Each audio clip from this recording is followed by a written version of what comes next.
my beautiful friends, it's Amanda here, and today we're talking about this little eyeshadow palette from Butter London.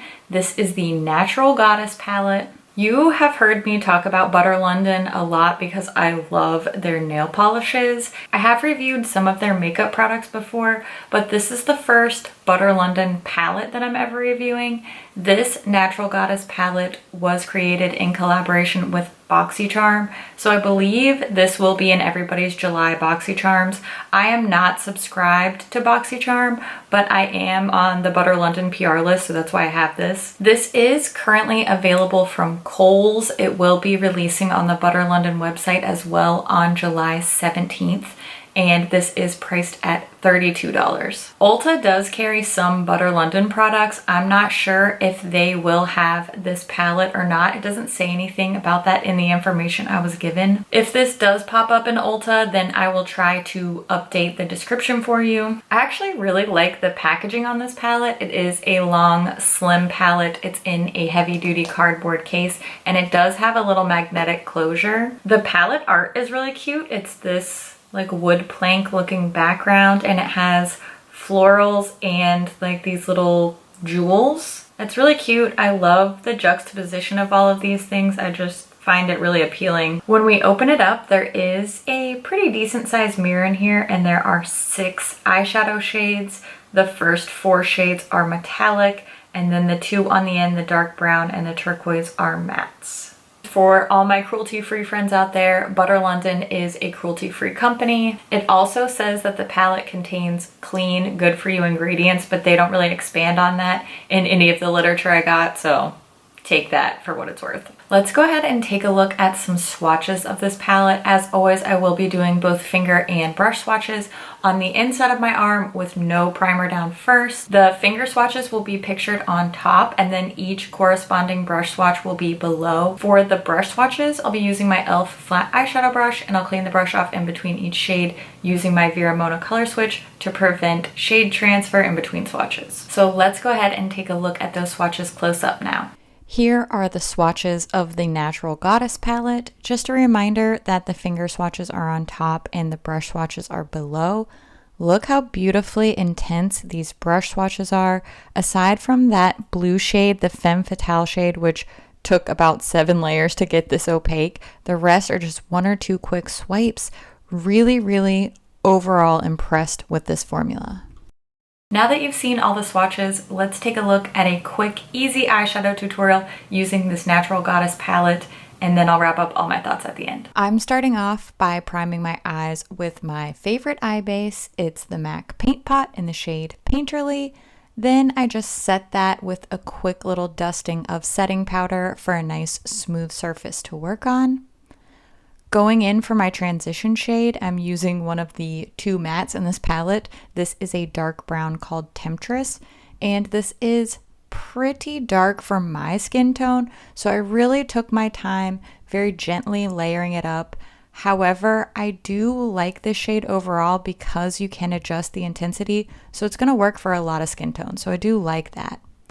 Next, I took the shade Enchantress. This is a champagne shimmer, and using my finger, I applied that all around the inner corner of my eye and up onto the lid just a little bit.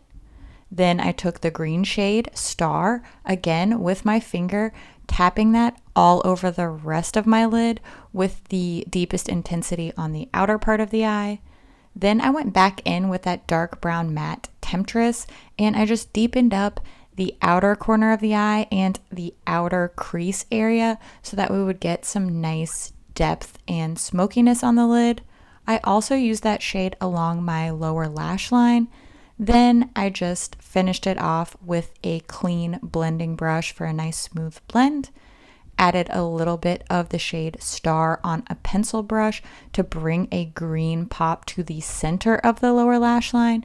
And then I just really kind of smoked out that lower lash line. Curled my lashes and added some of my L'Oreal Lash Paradise mascara.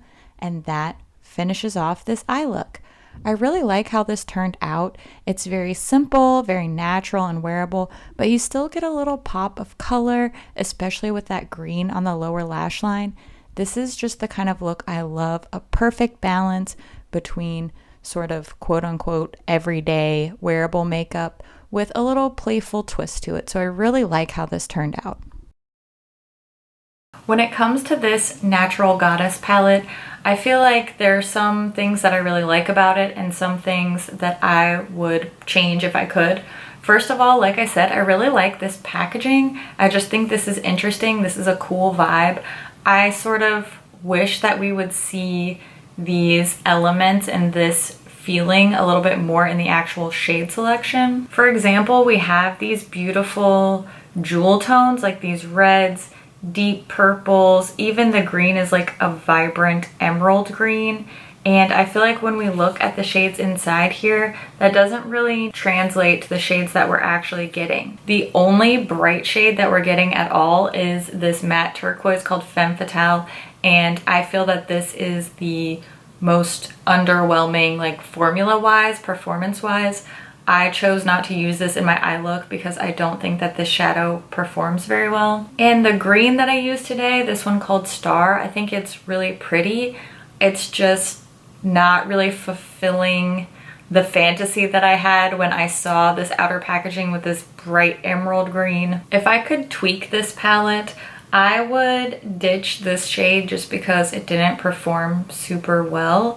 I would like to see that rich jewel tone purple here in a metallic. I would switch out one of these mid-tone coppery bronzy shimmers and bring in a mid-tone matte, a mauve-y color or gray, because we do have that black and white floral on the front. I would keep this green shade as a metallic, but I would kick it up to one of those emerald shades. I'll make a little mock-up and I'll show you kind of what I would do if I could change this palette. You guys know, if you've watched my channel before, this is something that I like to do a lot, sort of give an alternative or what I would have done if I was in charge, which I'm not, but just to give you an idea of what my vision for this palette would be. I just want it to be a little bit more intense, a little bit more vibrant.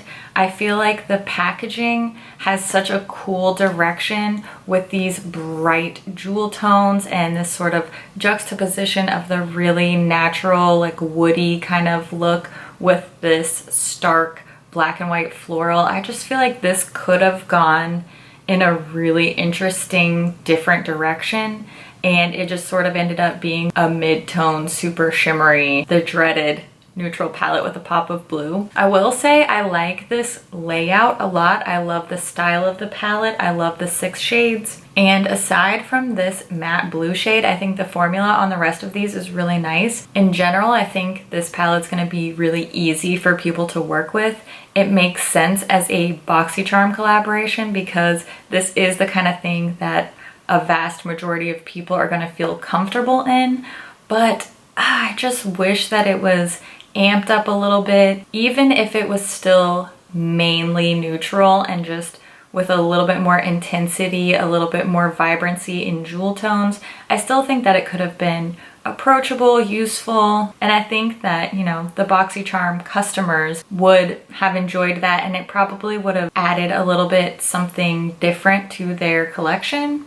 I'm just assuming that most people who have BoxyCharm have enough like neutral shimmers in their life. All in all, I don't think it's a bad palette. Formula wise, it's, you know, 5 out of 6, pretty good. I just don't think it's really offering as much as it could, which makes me sad because I love Butter London as a brand. When it comes to their nail colors, Butter London usually brings some really cool and interesting things that they're not so crazy and out there. They're not doing, you know, holographic glitters. They're taking things that are comfortable and approachable neutrals and just shifting it just a little bit so that it's still wearable, but it's just a little bit interesting. So I kind of wish they had done that with this palette. Not terrible, just sort of a missed opportunity in my opinion. Now I want to hear what you think about this palette. Are you a BoxyCharm subscriber? Are you excited for this palette? Do you think that you'll pick it up? What do you think about my version of this palette? I always love to hear what you guys think about things too. As always, thank you so much for watching, and I'll see you in my next video. Bye! Oh, there's a hair stuck to my face. Update, just ditch. Ma'am. Where's my Swatch? Swatch brush. Where are you, swatch brush? I could have like 4 brushes out and I would still not be able to find my swatch brush. Okay, rein it in. What? Okay. I think when it comes to their nail color, okay, I'll go. Oh, yeah. Did I wear a green shirt because I knew I was gonna wear a green eyeshadow? No, this time it was a coincidence, but it worked out nicely. This was just what was on top of the laundry pile that I have yet to fold. Butter London, like butter. I really do like their polishes, but I just think this palette's a little bit boring. The packaging is not boring, but the shades are boring. Just a little bit. Yeah. What was that? What?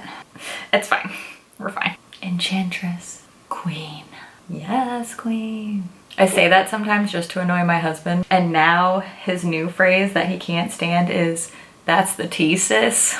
So I say it all the time. In the most ridiculous settings, I use that phrase. He's like, oh, do we have any plans for this weekend? And I'm like, yeah, we're supposed to go to so-and-so's birthday party. That's the tea, sis. Take a left turn. That's the tea, sis.